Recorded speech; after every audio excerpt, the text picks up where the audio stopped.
This week we start talking about geometry. I'm going to cover chapters 8, 9 and 10. We will be talking about polar coordinates, conic sections and three-dimensional Cartesian coordinates. This is the first of 3 lectures about geometry. We start with polar coordinates. Last time we talked about Cartesian coordinates, a way to describe the point in the plane. But there's another way to describe the position of a point in the plane. Instead of using x and y coordinates, we could describe the position of a point P using r and theta coordinates, where r is the distance between the point and the origin, and theta is the angle between the x-axis and the line between the origin and the point. Now, when we measure this angle, we need to decide on which way is positive and which way is negative. In mathematics, when we measure an angle anti-clockwise, we say this is a positive angle. When we measure it clockwise, we say that the angle is negative. There's another way to think about it. Let's suppose we start with a ruler which has 0 at the origin. And this is a special mathematical ruler which has both positive numbers, 1, 2, 3, 4, 5, and also negative numbers, -1, -2, -3, -4, etc. And let's suppose we rotate this ruler, still keeping 0 at the origin. For example, we might rotate the angle by 45 degrees anti-clockwise, or plus 45 degrees. And then we can measure along the ruler. This point, for example, has distance from the origin 1, and we've used the angle 45, so the polar coordinates of the point I'm pointing to are 145. This point has polar coordinates 245, and then 345, 445, etc. We can also go along using the negative numbers.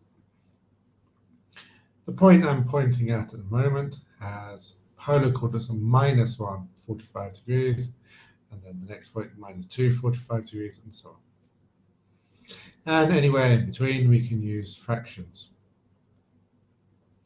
For example, this point, which I'm colouring in orange, has polar coordinates 1.5, 45 degrees. Another example. Let's put the ruler back the way it was, horizontal ruler with 0 at the origin, and this time I'm going to rotate the ruler clockwise. We're going to use a negative angle. We're going to use the angle -30 degrees. Then again, we can look along the ruler and give polar coordinates to all of the points along the ruler. 1 -30 degrees, 2 -30 degrees, 3 -30 degrees, and so on down here. And then the other side has the negative numbers, -1, -30 degrees, -2, -30 degrees, etc.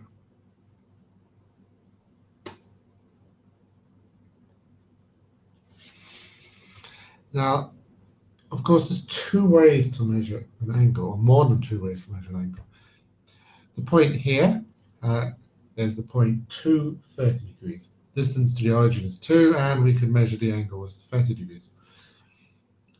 But what if we didn't want to go anti-clockwise? What if we wanted to go clockwise? We can go all of the way around -330 degrees. The coordinates of this point we could also write as 2 -330 degrees.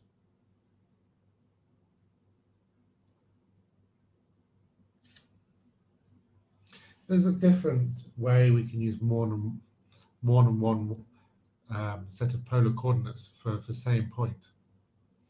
For example, this point, if we use the angle 210, has distance from the origin 2 and angle 210. So we can say that the polar coordinates of this point are 210 degrees. But we could do this a different way. Imagine we used our ruler, and instead of rotating the ruler 210 degrees, we could just rotate the ruler 30 degrees. So imagine the ruler looks like this. And then the -2 on the ruler would line up with the red spot. We could also say that the red spot has polar coordinates minus 2, 30 degrees. Find all of the polar coordinates of the point 2, 30 degrees. Well, first of all, we have a choice. We could either use r as 2 or we could use r as minus 2. First, let's use r equal to 2. We're told 30 degrees in the question. Or, instead of measuring 30 degrees, I could go all of the way around like this. Back to where I started, that's 360 degrees, and then round a bit more. 360 plus 30 degrees. Or, start on the x-axis, go round once, 360 degrees, and then go round another time, 720 degrees, and then a little bit more. 720 plus 30, 750 degrees. Or we could go around 4 times, or 5 times, or 6 times, and so on. Or we could go the opposite way. We can go clockwise by 360 degrees and then back 30 degrees. We could have 30 degrees or 30 degrees plus or minus 360 degrees if we go around once, either way, or 30 degrees plus 720, and so on.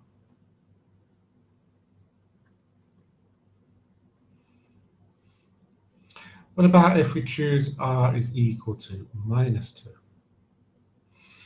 Well, for minus 2, we need to be on the opposite side. So we need to take the angle we had before, 30, and then add on 180 degrees to get 210 degrees. And then again, we could do 210, and then we can go all of the way around, 360 degrees plus 210, or 720 degrees plus 200, and so on. Or we go the other way with minus 360 degrees plus 210 degrees, and so on. In fact, there are infinitely many ways to write the polar coordinates of this point. We could have 2, 30 plus a multiple of 360, or minus 2, 210 plus a multiple of 360 degrees. Draw the graph of r equal to a. This is going to be a circle. All of the points where the distance from the point to the origin is either a or minus a. Going to get a circle. Draw the graph theta equal to b. Imagine we start with our ruler of 0 at the origin, rotate it by b degrees, and then draw a line along the ruler. This is all of the points which have angle theta equal to b. Now, r equal to 1 and r equal to minus 1 are the same circle. They're both the circle of radius 1. Likewise, theta equal to 30, theta equal to 210, theta equal to minus 150 are all equations for the same line. Because the difference between these numbers is always 180 degrees. Another example. Draw the set of points whose polar coordinates satisfy these two rules. We want r between 1 and 2, and we want theta between 0 and 90.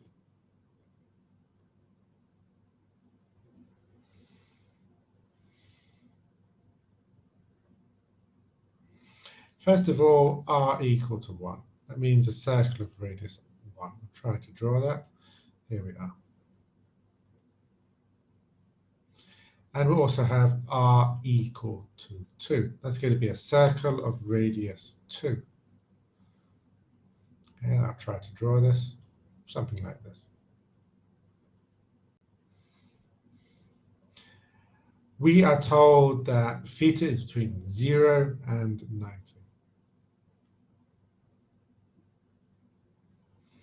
What does theta equal to 0 look like? That's the x-axis, just here. What does theta equal to 90 look like? That's the y-axis. So we're asked to draw the set of points which are between these four lines. So we're asked to draw this part, which I'm now colouring in blue. Not a very good picture when I'm drawing with a mouse. Let's do better. This is the answer.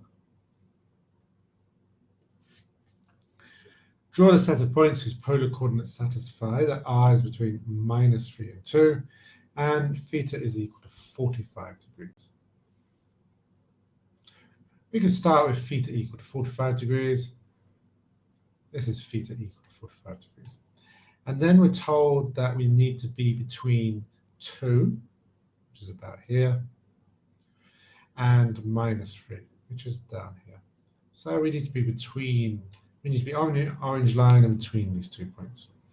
Again, I can draw it neater with a computer. Draw the set of points whose polar coordinates satisfy that r is less than or equal to 0, and theta is equal to 60 degrees. We know where theta equal to 60 degrees, but we only want half of it. We only want the half where r is negative. Draw the set of points whose polar coordinates satisfy that theta is between 120 degrees and 150 degrees. So where's 120? Start at 0, go around to the y-axis, 90 degrees, and then a little bit more, we get to 120. 120 must be something like this. And we want theta equal to 150. That's a little bit further around, like this. We want to colour in the region between these 2 lines. So we want something like this. Here we are. We can relate polar coordinates and Cartesian coordinates using trigonometry.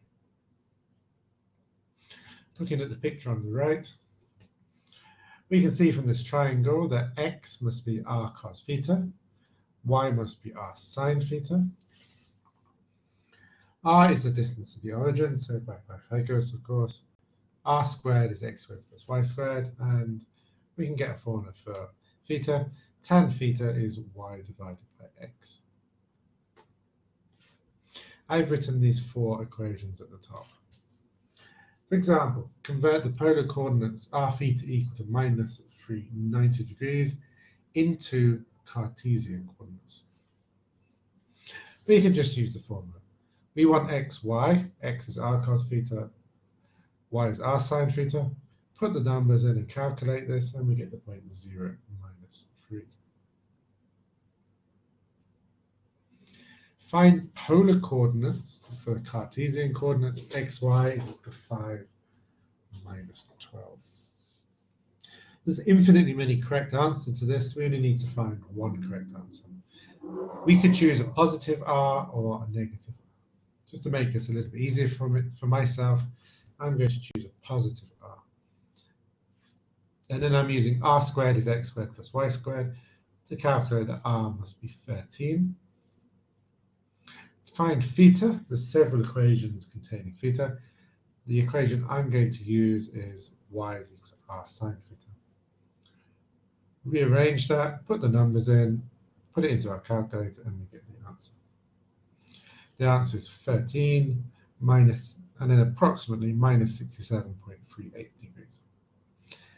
Does that look about right? Let's draw a picture. Here's the point 5 -12. Distance is 13. That looks about right. Does this angle look roughly like -67 degrees? And yes, that looks about right. So we probably haven't made a mistake because that answer looks approximately right. That's enough about conic section, about polar coordinates. Let's move on to talking about conic sections.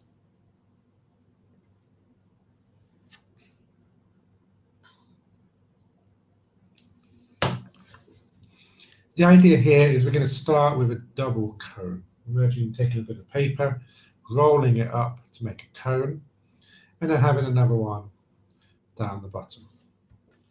And we're interested in, if we cut our paper cones, what shapes do we see?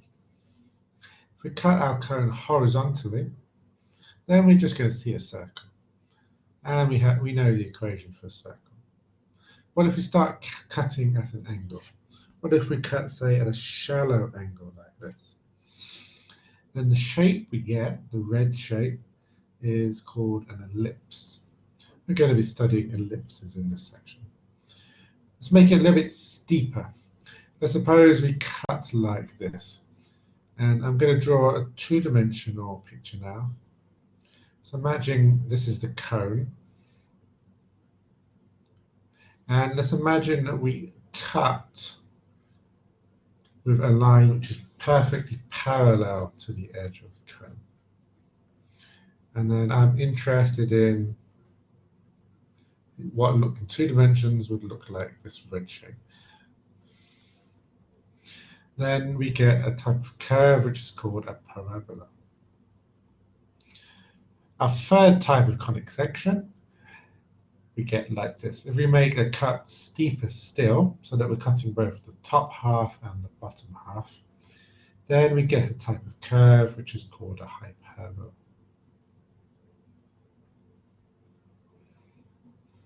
First, let's talk about parabolas. Where do we see parabolas?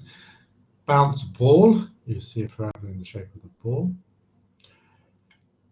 If we look at suspension bridges, we almost see parabolas. If we look at the shape of the ropes, this curve is almost, but not exactly a parabola. Why is it not exactly? If you become a bridge architect, you have to ask your engineer. It's due to the weight of the bridge pulling down on the rope. It's not exactly a parabola. If you're drawing a bridge, it makes sense just to draw a parabola here. And then let your engineer do the fine details. And on satellite dishes, if we drew a line across a satellite dish, this line would be a parabola. To describe a parabola, we need a point called a focus and a line called a directrix. Imagine the picture looks like this. This blue curve I'm saying is a parabola. I have a point, which is called a focus. Here is going to be the point 0, p. And I have a horizontal line at the bottom, which is called a directrix. In this picture, the directrix is y is equal to minus p. The rule for a parabola is that every point on the parabola, here I've called the point P, and I've drawn it just here, but it could be any point along the parabola, must satisfy the rule that the distance from the point P to the focus is the same as the distance from the point P to the directrix, which in this picture is the distance from P to Q. This is the definition. A point P lies on the parabola if and only if the distance from P to F is the same as the distance from P to Q. Now,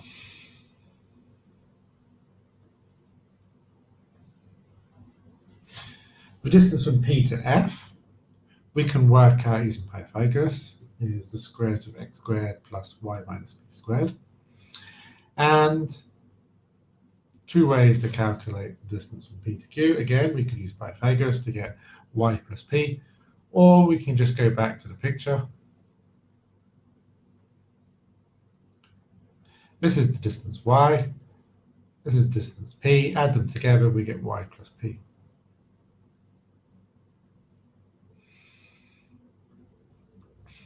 Now, the rule is that these 2 distances must be the same. We put these in, square both sides, rearrange, cancel the terms, and we end up with the standard equation for a parabola. X squared is equal to 4py. So this is the one we've just done. We have the equation x squared is 4py, the focus is at the point 0p, and the directrix is the line y is equal to minus p. We could turn this picture upside down just by adding a minus sign on. Here we go. Instead of x squared is equal to 4py, we have x squared is equal to minus 4py. Now the focus is at the point 0 minus p, because I put a minus sign in, And the directrix, instead of y is equal to minus p, we get another minus sign in, y is equal to plus p. We could also look at parabolas which open to the left or open to the right. And this time all I've done is I've swapped the positions of x and y in the equation. Now we have y squared is 4px. Focus is at p0 and the directrix is x is minus p. We could have a parabola which opens to the left, add a minus sign in, like this. Y squared is minus 4px. The focus is at minus p0 and the directrix is x is equal to p. For example, find the focus and the directrix of the parabola y squared is equal to 10x. We have y squared is equal to 10x. One of the ones I've just showed you was y squared is equal to 4px. These look the same. We just need to choose the correct number p. And in this case, we need p is 2.5. As soon as we know p, we know the focus and we know the directrix. Focus is 2.50 and the directrix is minus 2.5. Find the equation for the parabola which has focus at 0 minus 10 and directrix y is equal to 10. What can we say? Well, the number 10 is appearing here, so we must have p is equal to 10. And look back at the four previous pictures, you'll see that we need to have the shape x squared is minus 4py. So the answer to this question is x squared is minus 40y.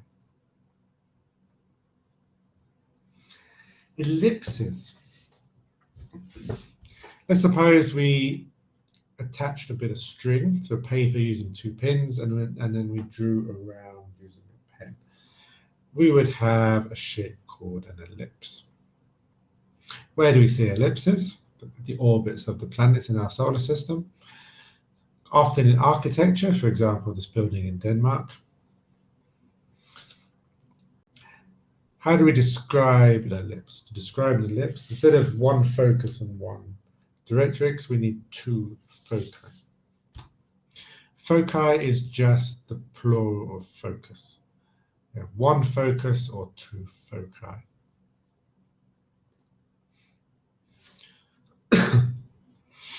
And the rule for an ellipse, think back to the previous picture with the string and the 2 pins and the pencil. For an ellipse, the distance from P to F1 plus the distance from P to F2 must be a constant. In other words, the length of the string which was attached to paper with 2 pins can't change. The string is always of the same length.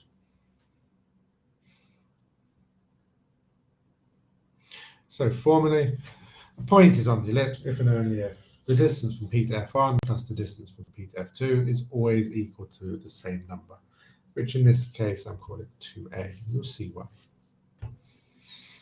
So as we did before, but this time I'm skipping the details, we can derive a formula for the ellipse. We can start with these 2 distances. We can rearrange square, and so on, and we end up with x squared over a squared plus y squared over a squared minus c squared is equal to 1. Now I'm going to introduce a new number called b to replace a squared minus c squared by b squared. Then we get the standard equation x squared over a squared plus y squared over b squared is equal to 1. And it's important to note here that the bigger number is always called a and the smaller positive number is called b. So to summarize, here's an ellipse. There's a center with the origin. There's 2 foci. The distance from the center to the focus is called C. The points where the ellipse crosses the main axis here, the x-axis, are when x is a and x is minus a. These are called the vertices. The foci at minus C0 and C0, the vertices at minus A0 and A0. We can rotate this picture 90 degrees by swapping x and y.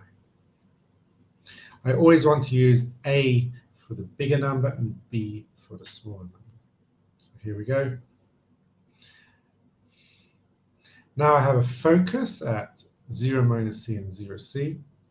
I have vertices at 0 minus a and 0 a. Still the centers in the middle at the origin. And the equation is x squared over b squared plus y squared over a squared is equal to 1. Because I always want to say a is the bigger number.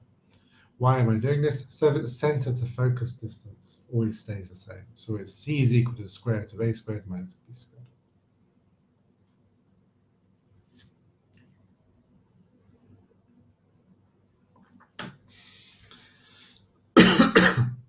For example, the ellipse x squared over 16 plus y squared over 9 equal to 1. We have a squared is 16, or a is 4, and b squared is 9, so b is 3. The bigger number I'm calling a, and the smaller number I'm calling b. The center to focus distance, the square root of a squared minus b squared, is square root of 7.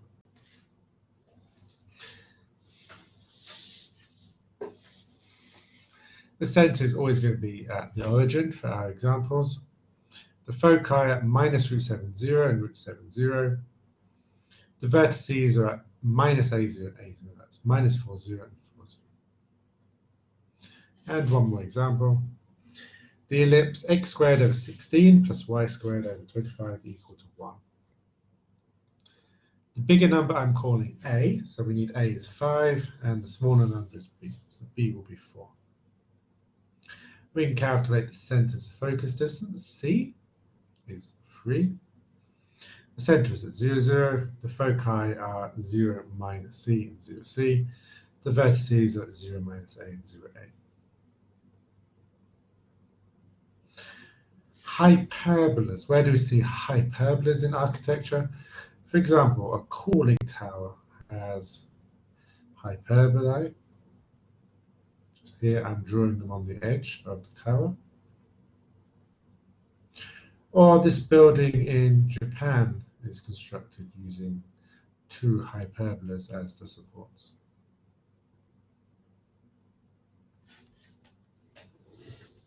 Again, we need 2 foci. The rule is slightly different from that for an ellipse. For an ellipse, we had a plus here. The distance from P to F1 plus the distance from P to F2 is always equal to constant. This time I need that the difference between these 2 numbers is always constant. So here's the rule. A point P is on the hyperbola if and only if the absolute value, because we don't know which one is going to be bigger, of the distance from P to F1 minus the distance from P to F2 is always equal to the same number, which I'm calling 2a. As we did before, we can put the distances into this rule, rearrange, introduce a new number called b, and we obtain the standard equation. X squared over a squared minus y squared over b squared is equal to 1. This time, it doesn't matter if a is bigger than b or if b is equal to a. That's only the rule for the ellipses. For an ellipse, a needs to be the bigger number and b needs to be the smaller number. For hyperbolas, it doesn't matter which one is bigger and it doesn't matter which one is smaller. Why doesn't it matter? Because when we're doing the center to focus distance, now instead of a squared minus b squared, it's a squared plus b squared. We don't need to worry about taking the square root of a negative number, so it doesn't matter out of a and b which one is bigger and which one is smaller. Other than that, the ideas are the same. The foci are still at minus c0 and c0. The vertices are still at minus a0, a0. The only difference is instead of a plus in the equation for an ellipse and a minus in the equation for center to focus distance, Now we have a minus in our equation for the hyperbola and a plus in the center to focus distance. Again, we can rotate this picture 90 degrees by swapping x and y. This is the hyperbola y squared over a squared minus x squared over b squared is equal to 1. Center to focus distance is the same. The foci and the vertices are now on the y-axis.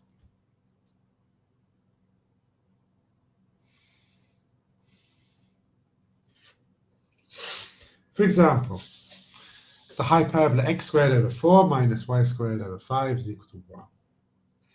This has a is 2 and b is root 5. Doesn't matter which is bigger. I'm using a for the first one and b for the second one. Again, the center is at 0, 0. The center to focus distance, we can calculate. That's the square root of 4 plus 5, or 3. And then we can write down the foci and the vertices. Another one, the hyperbola y squared over 9 minus x squared over 16 equal to 1. The two important numbers are a is 3 and b is 4. Then we can calculate the center to focus distance, c is 5, and then we can write down the foci and the vertices. Why are we interested in parabolas, ellipses, and hyperbolas? Because they're useful in architecture and engineering because of their reflective properties. First, the parabolas. Here's a parabola. What happens is that rays which originate at the focus and bounce onto the parabola are then reflected in parallel lines out of the parabola. Or vice versa. If we start with rays, parallel rays entering the parabola, they're all focused or bounced onto one point, which is called the focus. Where do we see this? We see this, for example, in car headlights. A very simple picture. We put the light at the focus and we use a mirror in the shape of a parabola. The light shines from the lamp onto the mirror and then out of the car is parallel lines. And we see this on satellite dishes, as I mentioned earlier. Imagine we have a satellite somewhere up the top.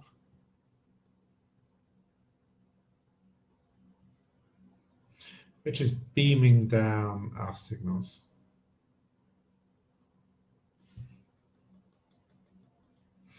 Then the signal from the satellite dish will arrive as parallel rays.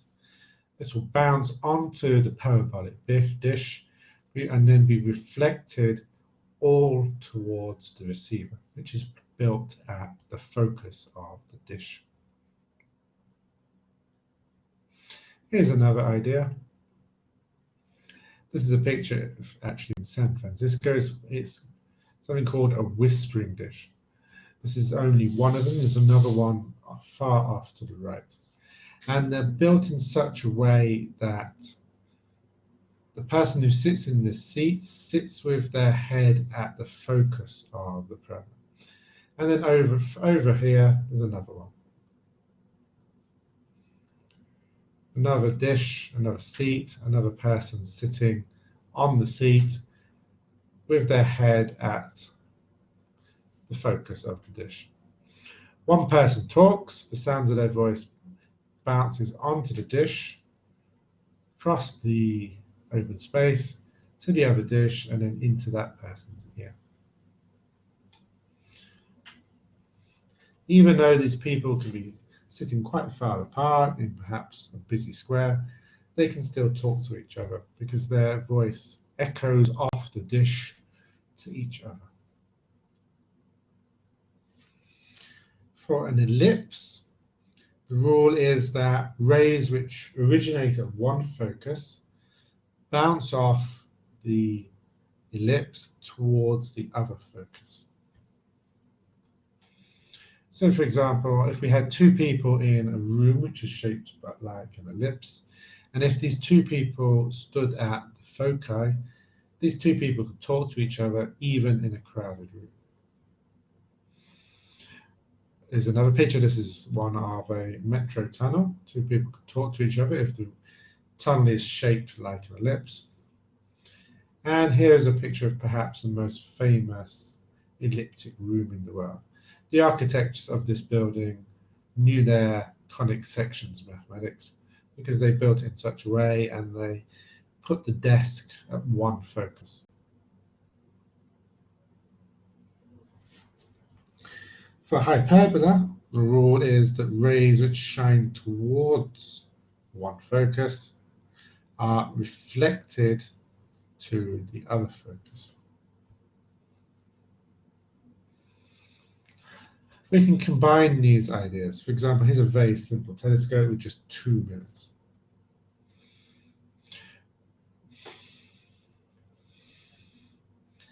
The focus of the parabola is about here. The hyperbola has one of the same foci as the parabola and the other focus down here on the left.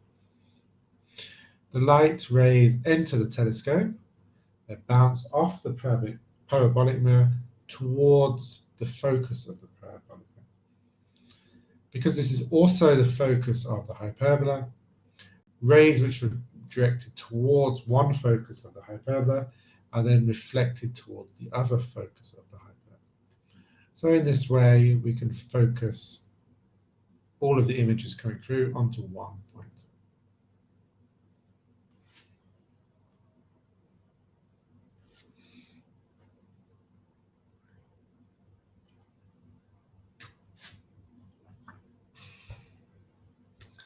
Our third and final chapter for this week's lesson is chapter 10, three-dimensional Cartesian coordinates.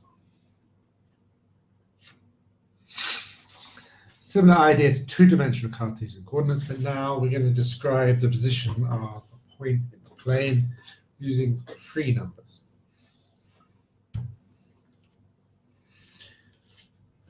When we draw axes, we always use the left hand rule. Imagine holding your left hand up, like shown in the picture. And imagine you point your second finger in the direction of the x-axis, you point your first finger in the direction of the y-axis, and after you've tilted your hand the right way round, your thumb should point in the direction of the z-axis.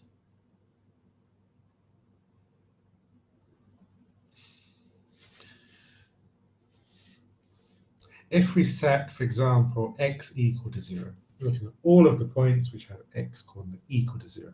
That's this green plane. The red plane is all of the points which have coordinates with y equal to 0, and the blue plane is the plane where all of the points have coordinates with z equal to 0. So it's going to be something, something, 0. I've drawn two more planes. The plane y equal to 3, that's some coordinates something, 3, something for all of the points on this green plane. And I've drawn z equal to 5. The line where these two planes intersect is the line of points y equal to 3 and z equal to 5. X can be any number along this red line, but the y coordinate is always 3 and the z coordinate is always 5.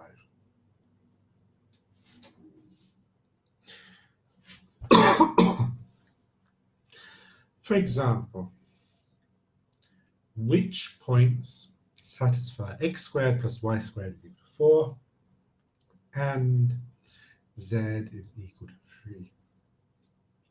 Well, we know z is equal to 3 is a horizontal plane, and we recognize x squared plus y squared equal to 4. This is the equation of a circle of radius 2.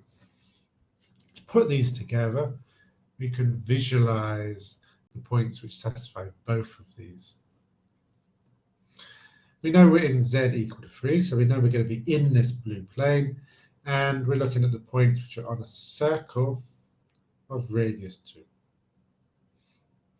The red circle is all of the points where there's a mistake here. All of the points where z is equal to 3 and x squared plus y squared is equal to 4.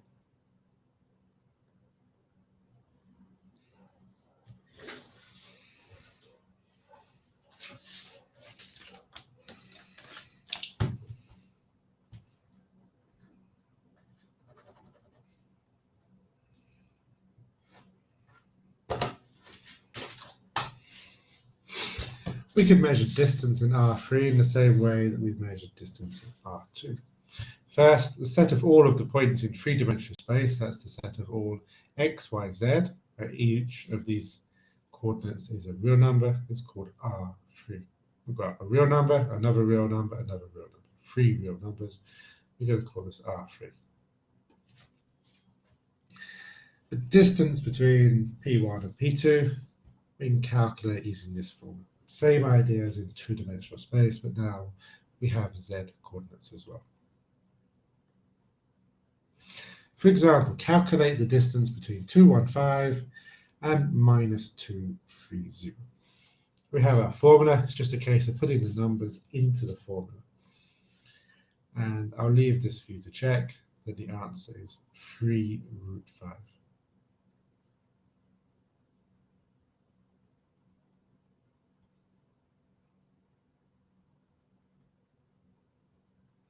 Spheres. Spheres are a set of points where the distance from the sphere to a particular point, the center of the sphere, is always the same number. All of the points P on the sphere satisfy the rule that the distance from the center, P0 to P, is always A. The standard equation for a sphere of radius A, centered at the point x0, y0, z0. Same idea as we looked at for circles. X minus x0 squared plus y minus y0 squared plus z minus z0 squared is equal to the radius A squared.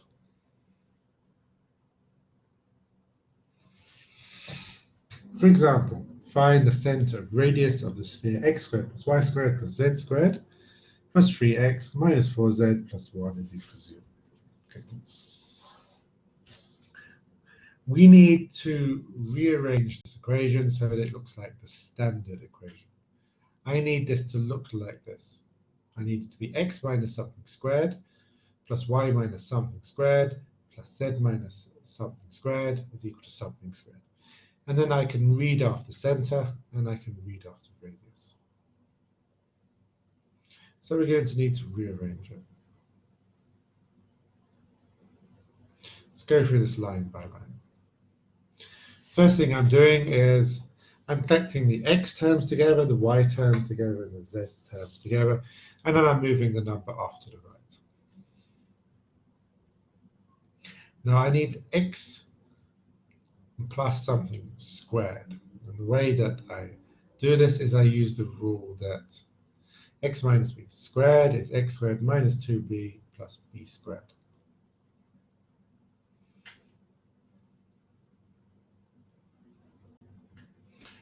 So whatever number I have just here, the 2b part, I'm going to divide by 2 and then I'm going to square it.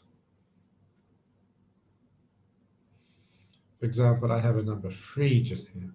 So I'm going to do 3 over 2, and then I'm going to square it to get 9 over 4.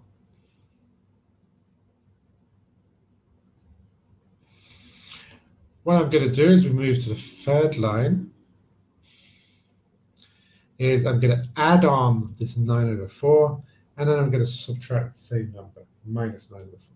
Because I've done plus 9 over 4 and then minus 9 over 4, it hasn't changed anything.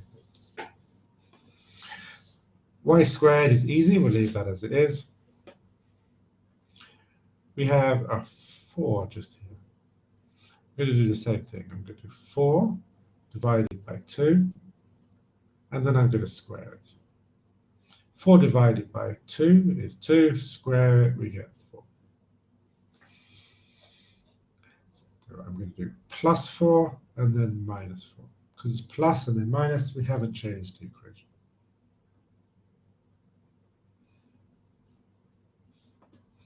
And these odd numbers, the 9 over 4 and the 4, we don't need these on the left side, so let's just move these over to the right so they're out of the way. And then what we have is we have 9 plus 3 over 2 squared in the first bracket, plus y squared, and then z minus 2 squared in this bracket. The numbers on the right add up to 21 over 4. Now I'm ready to read off the information. Where's the center? I should have x minus x0, so x0 must be minus 3/2, plus y minus y0, okay, y0 must be 0, and then z minus z0, z0 must be 2. The center must be minus 3/2, 0, 2, and the radius must be the square root of 21/4.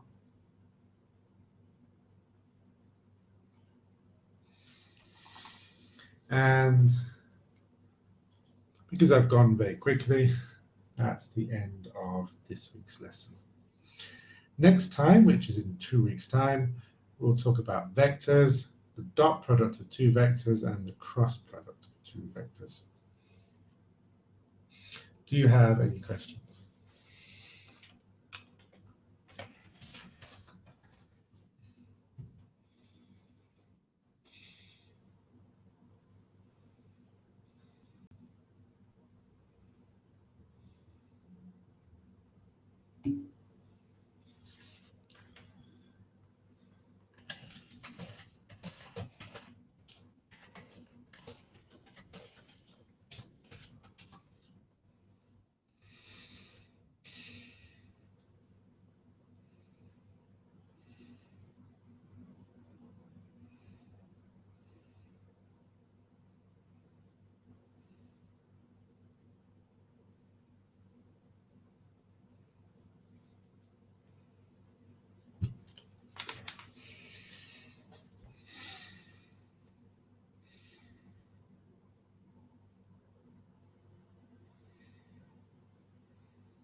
As I said at the start, because you are the only student taking this, you can choose your own exam time. I'd like it to be sometime between the 9th and the 13th of August. But other than that, I really don't care when we have the exam. So I leave it up to you to decide what time is most convenient for you. And then we'll just do it by email. I'll email you the questions, you can solve them, and then email them back to me. We don't need to worry about possible issues with OLAN. So have a think nearer the time, sometime before the 9th of August. Choose which day, what time you want the exam, and then tell me, and I'll set it up. We can have it during a normal lesson time if you want. We can cancel one of the lessons that week and have the exam during that lesson, or we can have it another time, whichever suits you.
But apparently something else that was in large part made up was the whole Bruce Lee, Gene LaBelle, Quentin Tarantino controversy that we talked about. What it was just on the drive-through that we discussed this, that Tarantino had been on, and then there's varying reports on this, but some people, the original questioner had asked something to the effect of, what do you think about a story Quentin Tarantino told on Joe Rogan about Gene LaBelle beating up Bruce Lee because Bruce Lee was being stiff with the stuntmen, was the way the question was phrased. And then some people have said, no, he didn't say that on Joe Rogan. He said they brought Gene LaBelle to the set just in case Bruce Lee got out of hand. And then other people are saying, well, it's fucking Tarantino to begin with, because he just put the scene in his, which I've not seen the movie. Have you seen that particular movie? That's the one movie I haven't seen yet, and I actually really want to. This is the problem with not having time. I haven't had a chance to watch a movie that I actually really want to see, but I'm going to, because I haven't watched a movie that was made in the last 20 years, probably the last 15 years. But anyway,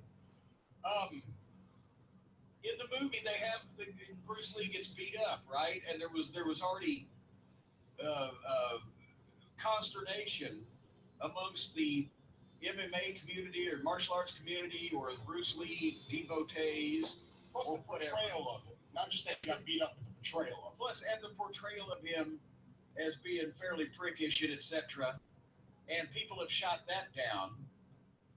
But now, basically, a bunch of people have commented since we put that clip up that